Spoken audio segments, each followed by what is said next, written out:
Okay, fine. ಹ್ಮ್. ಇದು arrangements ಎಲ್ಲ correct ಇಲ್ಲ.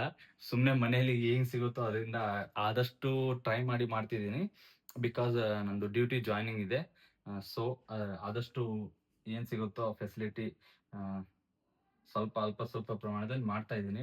ಕನ್ವೆ ಮಾಡಕ್ ಟ್ರೈ ಮಾಡ್ತಿದ್ದೀನಿ. ಇದನ್ನೆಲ್ಲ ಮಾಡ್ತಿರೋದಕ್ ಉದ್ದೇಶ ಒಂದೇ, ನನ್ಗೇನ್ ಅರ್ನ್ ಮಾಡ್ಬೇಕು, ಯೂಟ್ಯೂಬಲ್ಲಿ ಸಾಧನೆ ಮಾಡ್ಬೇಕಂತೇನಿಲ್ಲ. ಜನ ಕೇಳ್ತಾರಲ್ಲ, ನಂಗೆ ಒನ್ ಟು ಒನ್ ಮಾಡ್ಬೋದು. ಲೈವ್ ಅಲ್ಲಿ ಇದ್ರೆ ಮಾಡ್ಬೋದು. ಬಟ್ ಮೆಸೇಜ್ ಮಾಡ್ತಾರೆ, ಕಾಲ್ ಮಾಡ್ತಾರೆ. ಅವರಿಗೆಲ್ಲ ಇಷ್ಟೆಲ್ಲ ಎಕ್ಸ್‌ಪ್ಲೇನ್ ಮಾಡಕ್ಕಾಗಲ್ಲ. ವಿಡಿಯೋ ಲಿಂಕ್ ಶೇರ್ ಮಾಡ್ಬಿಡೋದು ಅಷ್ಟೇ. ಅವಾಗ ಅವರೇ ನೋಡ್ಕೊಂಡ್ಬಿಡ್ತಾರೆಲ್ಲ. ಫೈನ್. ಟಾಪಿಕ್ ಡೈವರ್ಟ್ ಆಗೋದ್ ಬೇಡ. ನೆಕ್ಸ್ಟ್ ಬರೋಣ. ಹ್ಮ್. ಏನೋ ಹೇಳ್ತಿದ್ನಲ್ಲ?